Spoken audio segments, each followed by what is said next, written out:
Hello, हाय, नमस्ते. स्वागत आहे तुमचं अर्चनाच क्रेझी वर्ल्डमध्ये. काय? याच्यात आहे कोळंबी आणि मला दुसऱ्याचं नाव नाही माहिती. बांगडा. बांगडा. दाखव, चल साफ करूया. चल. जवळजवळ 1 महिन्यानंतर आज आम्ही फिश खाणार आहोत. तर आणलेले बांगडे आणि कोळंबी. तर ठरवलेलं बांगड्यांचा चांगला रस्सा बनवायचा आहे तरीवाला आणि कोळंबीचा मस्त सुक्का बनवायचा आहे. आता याच्यासाठी हे फिश चांगले धुवून घ्यायचे आहेत. धुवून घेतल्यानंतर मी बांगड्यांना कट लावून घेत आहे, कारण की आपण जे मसाले टाकणार आहोत ते त्याच्या आतमध्येपर्यंत गेले पाहिजेत. त्यासाठी आपण कट्स लावून घ्यायचे आहे. आता इथे मी मॅरिनेशन करत आहे. त्याच्यासाठी मी हळद टाकलेली आहे, मीठ टाकलेलं आहे चवीप्रमाणे आणि वरनं लिंबू टाकलेलं आहे. आता हे सगळे चांगलं लावून घ्यायचं आहे फिशला व्यवस्थित आणि हे एक 15 मिनटं तरी ठेवून द्यायचं आहे. आता इथे मसाल्याची तयारी करत आहे. त्याच्यासाठी मी घेतलेलं आहे खोबरं, ओलं खोबरं आहे हे. कोथिंबीर आहे भरपूर सारी. आता भरपूर सारी कोथिंबीर आहे मार्केटमध्ये ॲक्च्युली. तर भरपूर सारी कोथिंबीर घ्या. त्यानंतरनं मी घेतलेलं आहे लसूण. लसूण पण जरा जास्त प्रमाणात आहे आणि आलं घेतलेलं आहे. आता हे सगळं आपल्याला ना कढईमध्ये भाजून घ्यायचं आहे. आता कांदा भाजून घेत आहे. वरनं थोडंसं तेल टाकलेलं आहे, कारण की मग कांदासुद्धा लवकर भाजला जातो आणि करपत नाही. त्यासाठी आपल्याला थोडंसं तेल टाकायचं आहे.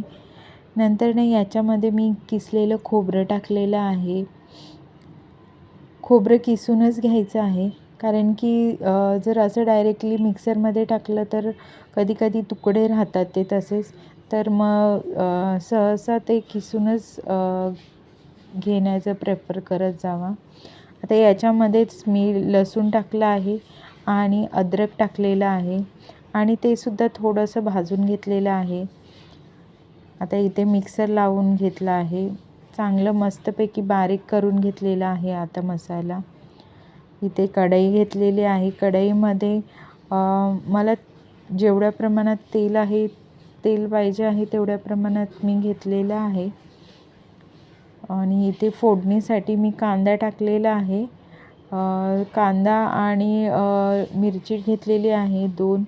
आता ते व्यवस्थित मला ट्रान्सपरंट होईपर्यंत परतून घ्यायचं आहे.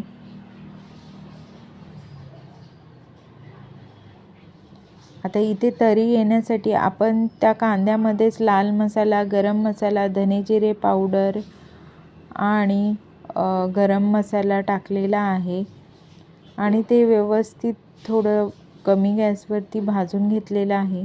त्यानंतरने इथे टोमॅटो ॲड केलेला आहे. टोमॅटोसुद्धा चांगला परतून घेतला आहे. त्यानंतरनं मीठ ॲड केलेलं आहे. त्याच्यानंतर आपण जो मसाला बारीक केलेला तो टाकलेला आहे. ते व्यवस्थित परतून घेतलेलं आहे सर्व.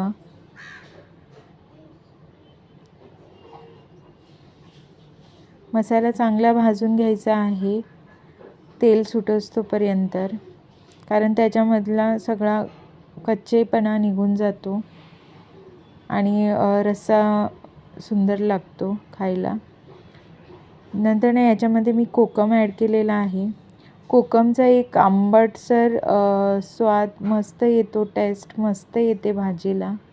त्यामुळे आवर्जून नॉनव्हेजमध्ये कोकम टाकत जावा.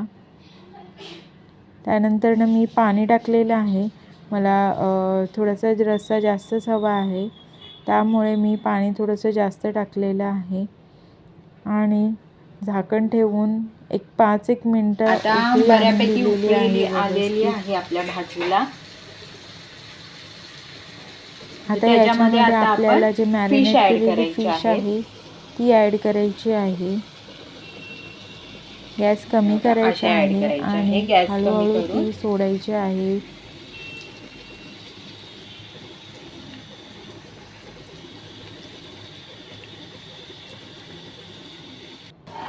हे चांगलं असं आता मिक्स करून व्यवस्थित घ्यायचं ढवळून आहे घ्यायची आहे आणि भाजी. गॅस कमी करायचा आहे, मीडियम करायचा आहे आणि झाकण ठेवून आणि त्याला पुन्हा चांगलं एकदा शिजून द्यायचं 5 आहे. ते 7 मिनटासाठी झाकण ठेवायचं आहे. त्यानंतरनं रेडी आहे आपला बांगड्याचा रस्सा. वरनं कोथिंबीर टाकायची आहे आणि हे तुम्ही भातासोबत, भाकरीसोबत खाऊ शकता. एकदम इझी आणि टेस्टी झालेलं आहे. एकदा बनवून बघा या पद्धतीने आणि माझ्या चॅनलला लाईक, सबस्क्राईब करायला विसरू नका. चला बाय बाय. भेटू तर नेक्स्ट व्हिडिओमध्ये.